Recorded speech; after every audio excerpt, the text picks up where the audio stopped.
इंदौर की राष्ट्रीय ख्याति प्राप्त भजन लेखिका श्रीमती चंपा टाक करुणा 91 वर्ष की उम्र में भी भजन लिख रही हैं। उनके 11 भजन संग्रह प्रकाशित होकर काफ़ी लोकप्रिय हुए हैं। राजस्थान में जन्मी चंपा जी ने वर्ल्ड मीडिया से चर्चा करते हुए बताया, उन्हें भजन लिखने में आनंद की अनुभूति होती है। चंपा जी ने काफ़ी संघर्ष करके अपने पुत्रियों एवं पुत्रों प्रेमलता, सावित्री, अनिल, माया, श्यामा, कृष्णा, मधु, सुनील को पढ़ाया। पति के दिव्यलीन होने के बाद उन्होंने हिम्मत नहीं हारी। वे कहती हैं, धर्म कर्म में सभी को आगे रहना चाहिए। प्रभु राम जी की उपासक चंपा जी की आस्था गुरु भक्ति में है। चंपा जी के भाई ख्यातनाम फिल्म निर्माता निर्देशक सावन कुमार टाक थे, जिनकी जयंती 10 अगस्त को थी।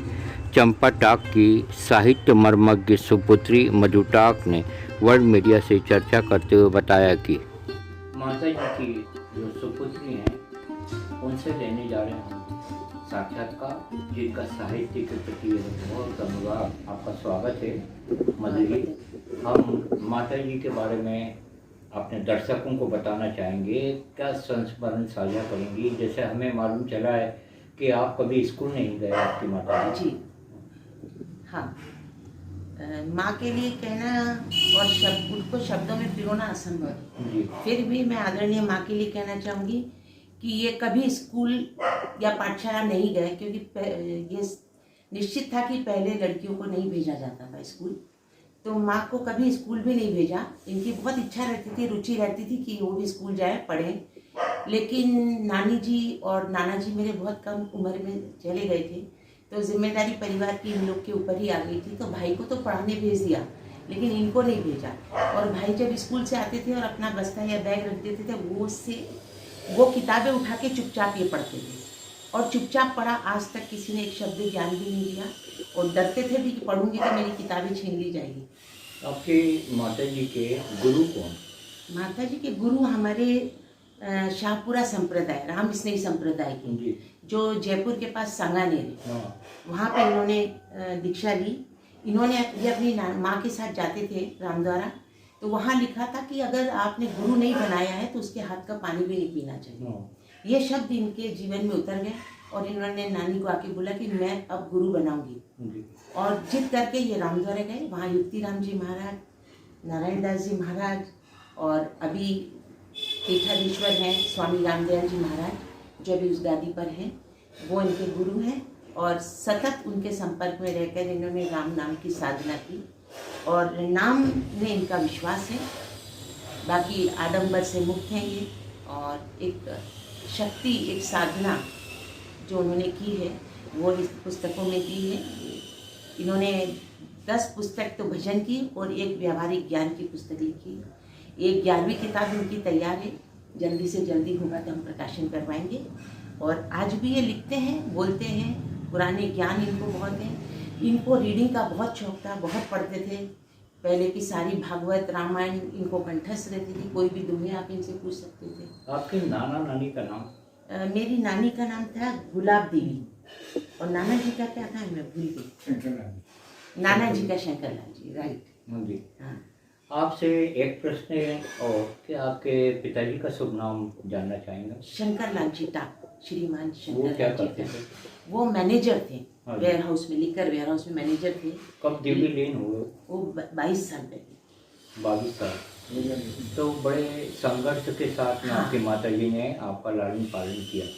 कितनी बहनें आप?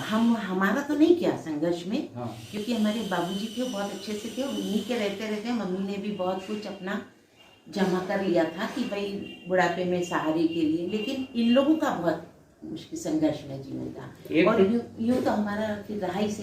एक प्रश्न आपसे होगा कि माता जी आपके भजन लिखती हैं, कैसा लगता है आपको? बहुत अच्छा लगता है, गर्व महसूस होता है। हमको लगता है कि हम भी शायद इनके पदचिन्हों पे चले, पर लिखना तो असंभव है, पर हम पढ़ते हैं। और मेरी सारी बहनें, हम लोग 8 भाई बहन, 2 भाई 6 बहनें, वो सब ये राम स्नेही संप्रदाय से जुड़ी हैं और बहुत अच्छा भजन गाती हैं। एक बहुत चिर परिचित नाम आपके मामा जी का सावन कुमार जी। हाँ, सावन कुमार फिल्म इंडस्ट्री में रहे, उन्होंने खूब धूम मचाई। जी हाँ। उनके बारे में आप क्या बताना चाहेंगे हमारे दर्शकों को? सावन कुमार टाक यूँ तो बहुत प्रसिद्ध हैं, फिल्म निर्देशक, निर्माता, गीतकार, संगीतकार। वो एक वर्सेटाइल पर्सनैलिटी थी कि उनको सब कुछ आता था। वो भी सतत गीत लिख देते थे, कुछ ही क्षणों में वो गीत बना के उसकी धुन बना के तैयार कर देते थे। वो भी बचपन अद्भुत सौंदर्य के मालिक थे। वो गए थे कि मैं बॉम्बे जाऊंगा और फिल्म बनाऊंगा या फिल्मों में काम करूंगा।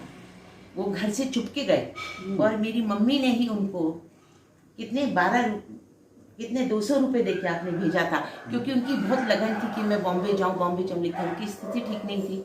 मम्मी चुपचाप जब सब सो जाते थे तो कुछ कुछ बनाते थे और उससे इन्होंने अर्निंग करी, पैसा जमा किया और भाई को पैसे दिए। वो पैसे लेकर वो बॉम्बे गए, फुटपाथ पे रहे, बहुत तकलीफ झेली उन्होंने, लेकिन वापस फिर मुड़ के नहीं आए और बड़े बड़े आर्टिस्ट और बड़े बड़े फिल्मकारों के साथ उन्होंने काम किया। कितने मामा आपके? मेरे 3 मामा हैं, लेकिन अभी सावन कुमार टाक कल ही उनका जन्मदिन था और साल भर पहले ही वो अब इस दुनिया से अलविदा कह गए।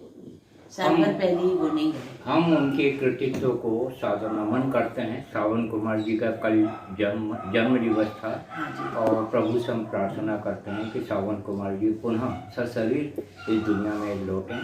आपसे आज के साक्षात्कार का हम अंतिम सवाल करना चाहेंगे कि आप भी साहित्यकार हैं, लिखती हैं, पढ़ती हैं, ये माँ से संस्कार आपको मिले हैं, क्या मैसेज देना चाहेंगे आप राष्ट्रवासियों को, विश्ववासियों को, जब नफरत का माहौल हो, युद्ध भी जारी हो और मणिपुर सुलग रहा हो, ऐसे समय में आप क्या संदेश एक महिला होने के नाते देना चाहेंगी हमारे दर्शकों को?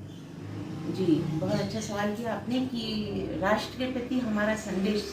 साहित्य एक ऐसी विधा है जो समाज में अपना मैसेज छोड़ती है और यदि सभी देशवासी अभी, क्योंकि हमारे पाश्चात्य विकृति ने हमारी संस्कृति पर बहुत कुठाराघात किया है, तो वो संस्कृति या वो विरासत या वो सनातन धर्म बचा रहे, इसके लिए समाज में लेखन या साहित्यकारों की बहुत आवश्यकता है।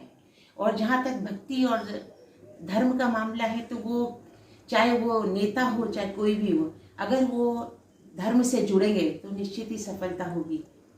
तो एक यह संदेश है कि हम धर्मनिरपेक्ष हैं, हमें कोई धर्म से किसी आपत्ति नहीं है, लेकिन कोई हमारे धर्म पर अगर कुठाराघात करता है तो हमको ये सहन नहीं होता। जैसा कि आप समझ ही गए, हमारे पड़ोसी मुल्क जो हमारे संस्कृति पर विकार उत्पन्न कर रहे हैं, तो एक साहित्यकार की एक विशेषता होती है, या यूँ कहिए कि उसकी एक जिम्मेदारी है कि समाज में फैली कुरीतियों को वो दूर करे, क्योंकि लेखन शब्द समाज में बहुत दूर तक जाता है। आप और हम आज मिले हैं, लेकिन लिखा हुआ बहुत दूर तक जाता है और एक समाज में एक बहुत नया परिवर्तन लेकर आता है। तो ये एक साहित्यकार की भूमिका है। आप एक कवित्री भी हैं और आने वाले दिनों में आप टाक परिवार का नाम रोशन करें, ये प्रभु से हमारी प्रार्थना है। माँ सरस्वती की सेवा करती हैं, तो हम आपसे चाहेंगे कि हमारे दर्शकों को एक छोटी सी कविता सुनाएं। मैं 2 पंक्ति ही सुना पाऊंगी क्योंकि मुझे अभी याद नहीं है कि बेजुबान परिंदों की उड़ान को रोका नहीं करती। बेजुबान परिंदों की उड़ान को रोका नहीं करती और जंग में जाते सिपाही को फिर टोका नहीं करती। क्या बात है, वाह वाह। जो भी दिया मेरे राम ने बहुत खूब है मुझको, जो भी दिया मेरे मालिक ने बहुत खूब है मुझको, अपने लिखे मुकद्दर से फिर लड़ा नहीं। क्या बात है। वर्ल्ड एक्सप्रेस चैनल में आज हम आपको एक बुजुर्ग चंपा टाक जी करुणा जी की तस्वीर दिखा रहे हैं, जो कि 91 साल की हैं और उसके बाद भी सेवा कर रही हैं धर्म से और राष्ट्रीय सेवा कर रही हैं, साहित्य चेतना को जगा रही हैं। 10 भजन संग्रह आपके प्रकाशित होकर सारे भारत में ही नहीं पूरे विश्व में काफ़ी सराहे जा रहे हैं। उनकी सुपुत्री मधु जी टाक बहुत अच्छी लेखिका हैं, कवित्री हैं, वो भी उपस्थित हैं और उनकी बहू ऋतु जी भी उपस्थित हैं, जो जयपुर राजस्थान की हैं। राजस्थान जहाँ की मिट्टी पर शहीदों पर बहुत गर्व हो, साहित्यकारों को की चेतना जागृत करने में बहुत बड़ा एक जिनका योगदान रहा हो, जहाँ के रघुराज सिंह हाड़ा रहे हों, महाराणा प्रताप रहे हों, और वहीं की मातृभूमि आपकी रही हो जन्म स्थान चंपा टाक जी का। चंपा टाक जी बहुत बुजुर्ग हैं, वो ज़्यादा बोल नहीं सकती हैं, लेकिन हम उनसे सिर्फ एक छोटा सा सवाल कर रहे हैं कि राष्ट्रवासियों को वो क्या कहना चाहेंगी, क्या कहना चाहेंगी, आप क्या संदेश देना चाहेंगे, बताइए। ऐसा ही ऐसा पढ़े, हाँ। सबको ज्ञान प्राप्त हो, हाँ जी जैसा मेरे मेरे में बुद्धि है, जैसा लिख दिया होना। जी।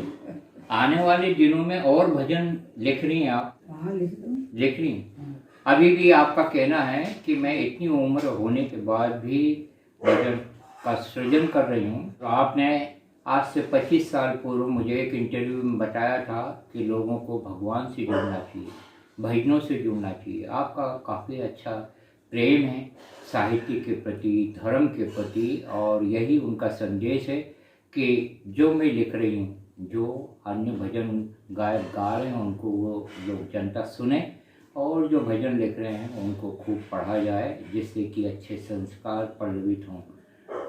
हम बहुत ही जल्दी और अन्य विवरण लेकर प्रस्तुत होंगे, और यह साक्षात्कार आपको अच्छा लगेगा, ये विवरण भी अच्छा लगेगा, इस उम्मीद के साथ में आइडिया नवी की चंपा टाक जी, करुणा जी का जो सृजन पक्ष है हम आपके सामने प्रस्तुत करेंगे। धन्यवाद, नमस्कार। बहुत अच्छा। नमस्कार।